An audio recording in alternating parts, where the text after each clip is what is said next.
জামাতের একজন শহীদ দেলোয়ার হোসেন সাঈদী বলে গিয়েছিলেন, এই দেশের জনগণ তোমাকে টান দিয়ে মামু বাড়িতে নিয়ে ফেলবে, তুমি আজকে মামু বাড়িতেই আছো। আওয়ামী লীগের ভাই, আপনারা এই দেশের মানুষ, আপনাদের এই যে আমরা হাসাহাসি করছি, দাদা আজকে বলছিল যে আমি খুব খুশি, আসলেই খুশি, খুব খুশি। আপনাদের যে কোনো ধরনের এই এই ধরনের ক্রাইসিসে আমি সবসময় খুশি, কারণ আপনারা এই দেশে আজ পর্যন্ত যত বড় বড় ধরনের, যত মানে আর্টিফিশিয়াল যেই হত্যাকাণ্ডগুলো করা হয়েছে, সেটা সেই গান পাউডার থেকে শুরু করে ওই পিলখানা, তারপরে আন্দোলন, হেফাজত, সব জায়গায় নির্মম রসিকতা করেছেন। এই শেখ হাসিনা সংসদে বসে নিজের চোখে দেখেছে, আমি তো তখন ঢাকায়, আমি একদম ভোর 4টা থেকে আমি এই হেফাজতের মাঠে, আমি নিজের চোখে দেখেছি পাশের থেকে লোকগুলি খেয়ে মারা যাচ্ছে। আমি শেষ ছিল আমার, আমি লাইভ আমাদের 21 টিভি বন্ধ করে প্রায় 2-3 ঘন্টা সেদিন বন্ধ ছিল, কনক ভাই মনে আছে নিশ্চয়ই। তো তারপরের দিন শেখ হাসিনা সংসদে গিয়ে বলল যে ওরা রং মেখে তারপরে শুয়েছিল, একটা ক্যাজুয়ালিটি হয় নাই। এত নির্মম রসিকতা কোনো মানুষ করতে পারে? তো আওয়ামী লীগের জন্য আমাদের ভেতরে কিন্তু মায়া আছে। আমাকে দিয়ে হাসিনা যেটা করেছে, সেটা ইভেন আওয়ামী লীগের অনেক মানুষ, আপনারা যাকে তাকে ভালোবাসেন, তারাও পারবেন না। যে ধরনের মানে নিষ্ঠুর আচরণ করে, এটা আপনাকে দিয়েও সম্ভব না।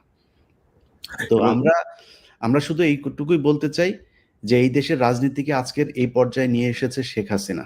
যে মুজিবুর রহমান খারাপ ছিল না ভালো ছিল, সেটা নিয়ে আলোচনা করতে গেলে ওই দাদার একটা বই আছে, ওইখানেই শুনেন। এই যে এখন বলে না, আজকালকে একটা পোস্ট দেখলাম, সেই পোস্টের মধ্যে লেখা হচ্ছে যারা নাকি বীরাঙ্গনা ছিল 71-এর সময়, যারা নাকি মানে ইয়ে হয়েছিল, যাদের কোনো পরিচয় ছিল না, এরকম কিছু মানুষকে নাকি শেখ মুজিব বলেছে লিখে দিও 32 নাম্বার তাদের ঠিকানা, শেখ মুজিব আমাদের বাবা। এই শেখ মুজিব বিদেশিদের সাথে চুক্তি করেছে তাদেরকে বাইরে পাঠায় দেওয়ার জন্য, সে বাংলাদেশে রাখতে চায়নি তাদেরকে। দূষিত রক্ত বলছে, দূষিত রক্ত বলেছে।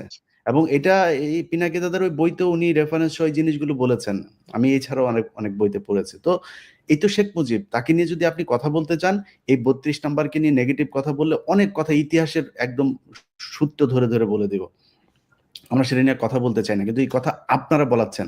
আজকে 32 নাম্বার ভাঙতে মানুষ যেত না যদি আপনি কয়দিন আগে 2,500 মানুষ না মারতেন। বিএনপি আপনার পাশে দাঁড়াইতো যদি বিএনপির যে নেত্রী তাকে যদি তার ঘর থেকে আপনি বের না করতেন। এই তারেক রহমানকে দেশছাড়া করেছেন আপনারা। আজকে এই জামাতের উপরে যে ধরনের নির্যাতন হয়েছে, জামাতের একজন শহীদ দেলোয়ার হোসেন সাঈদী বলে গিয়েছিলেন, এই দেশের জনগণ তোমাকে টান দিয়ে মামু বাড়িতে নিয়ে ফেলবে, তুমি আজকে মামু বাড়িতেই আছো।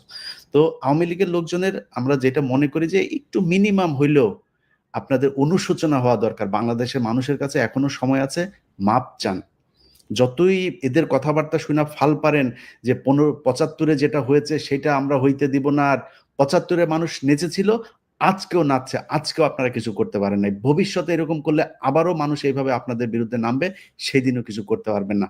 আজকে যারা বেঁচে আছেন তারা চোখের সামনেই দেখছেন যে 15ই আগস্টে মানুষ যে মিষ্টি বিতরণ করেছিল সেটা সত্য কি মিথ্যা।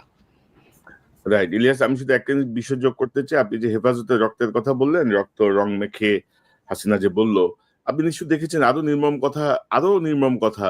সে নিজের নির্দেশ দিয়ে গুম করে বলেছে এরা অভিবাসী হতে যে সাগরে ডুবে মারা গেছে, এরকম বক্তব্য কিন্তু সে দিয়েছে।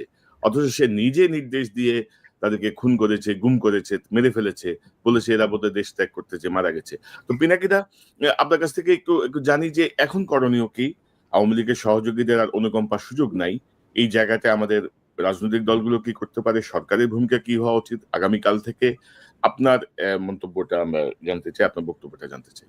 আমি প্রথম থেকে যখন 5ই আগস্ট হলো, তারপরে কিন্তু আমার চিন্তা ছিল যে কিভাবে রিকনসিলিয়েশন করব, কিভাবে তাদেরকে সমাজে এটা আবার ফেরত নিয়ে আসবো, তারা অনুশোচনার মধ্যে দিয়ে, ক্ষমা প্রার্থনার মধ্যে দিয়ে সমাজে ইন্টিগ্রেটেড হবে। কিন্তু সেটা হলো না, এবং আমরা প্রত্যেকেই একমত যে তাদের মধ্যে অনুশোচনার বিন্দু মাত্র কোনো ইয়ে নাই, এবং তারা জুলাই বিপ্লবকেই বরং প্রশ্নবিদ্ধ করার জন্য তারা নানা ধরনের ন্যারেটিভ তৈরির চেষ্টা করেছে।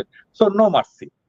এখন আর কোনো ক্ষমা নয়। বাংলাদেশের ভেতরে বসে যারা আওয়ামী ফ্যাসিবাদের কথা বলবে, সহানুভূতি দেখাবে, ওই শাওন টাউন সহ, যে বলে না ক্যারা উঠছে, শাওন টাউন সহ যারা বলবে, তাদের সবাইকে জয় বাংলা করে দিতে হবে। এবং আমাদের আগামী 1 মাস ধরে, ওরা 1 মাসের কর্মসূচি নিয়েছে না, আমাদের আগামী 1 মাস ধরে আমাদের কর্মসূচি চলবে এদেরকে জয় বাংলা করা।